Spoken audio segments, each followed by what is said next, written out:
ആത്മകഥാ വിവാദത്തിൽ P ജയരാജനോട് CPIM വിശദീകരണം തേടും. നാളെ ചേരുന്ന സംസ്ഥാന സെക്രട്ടേറിയറ്റിൽ വിഷയം ചർച്ച ചെയ്യാൻ സാധ്യത.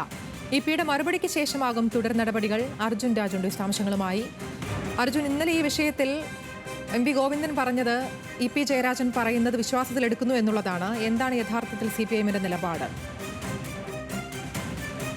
അതിന് ഇക്കാര്യത്തിൽ എന്തായാലും ഒരു വ്യക്തത ആവശ്യമാണ്. കാരണം പി ജയരാജൻ ഒരു കാര്യം പറയുന്നുണ്ട്. താൻ പറഞ്ഞിട്ടുള്ള ഇത്തരത്തിലുള്ള കാര്യങ്ങൾ പുറത്തു വന്ന കാര്യം പി വിശദീകരിക്കുന്നുണ്ട്. അതേ സമയത്ത് തന്നെ ഇന്നലത്തെ CPM നേതാക്കളുടെ പ്രതികരണങ്ങൾ ഇക്കാര്യത്തിൽ പി പറയുന്നതിനെ വിശ്വാസത്തിലെടുക്കുന്നു എന്നുള്ളതാണ്. പക്ഷേ ഇത്രയും വിശദമായി അത്രയും പേജ് അടങ്ങിയിട്ടുള്ള ഒരു പുസ്തകം പുറത്തിറങ്ങുന്നു. അത് പലതരത്തിൽ വിവാദമാവുകയാണ്. അക്കാര്യത്തിൽ എന്തായാലും ഒരു വിശദീകരണം പിയിൽ നിന്ന് തേടാനാണ് CPM ഇപ്പോൾ തീരുമാനിച്ചിട്ടുള്ളത്. നാളെ ചേരുന്ന CPMന്റെ സംസ്ഥാന സെക്രട്ടേറിയറ്റ് യോഗം ഇക്കാര്യം വിശദമായി ചർച്ച ചെയ്യാനുള്ള സാധ്യതയുണ്ട്. പ്രത്യേകിച്ച് ഈ തെരഞ്ഞെടുപ്പ് ദിവസം ഇത്തരത്തിലൊരു കാര്യം പുറത്തു വന്നത് എന്തായാലും CPMന്റെ സെക്രട്ടേറിയറ്റിനകത്ത് റിപ്പോർട്ട് ചെയ്യും. സാധാരണ CPMന്റെ സംസ്ഥാന നേതൃയോഗങ്ങളിലൊന്നും കഴിഞ്ഞ കുറെ കാലമായി പങ്കെടുക്കുന്നില്ല. നാളത്തെ സെക്രട്ടേറിയറ്റ് യോഗത്തിൽ പി പങ്കെടുക്കാനുള്ള സാധ്യതയും ഇപ്പോൾ പറയുന്നുണ്ട്.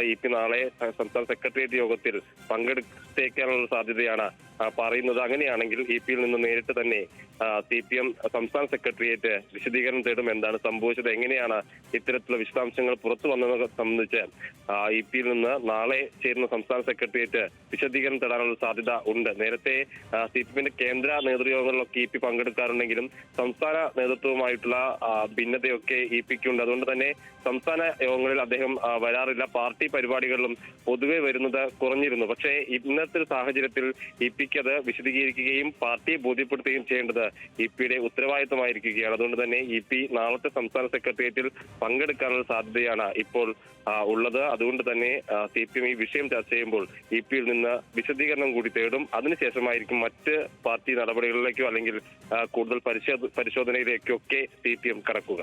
അതിലാണ് എന്നാലും ഈ വിഷയത്തിൽ ഒരു ചർച്ച വേണമെന്നുള്ളതും പി ജയരാജനിൽ നിന്ന് വിശദീകരണം തേടണമെന്നുള്ളതുമാണ് CPIMന്റെ ഈ ഘട്ടത്തിലെ നിലപാട്. വിശദാംശങ്ങൾ നൽകുകയായിരുന്നു അർജുൻ രാജൻ.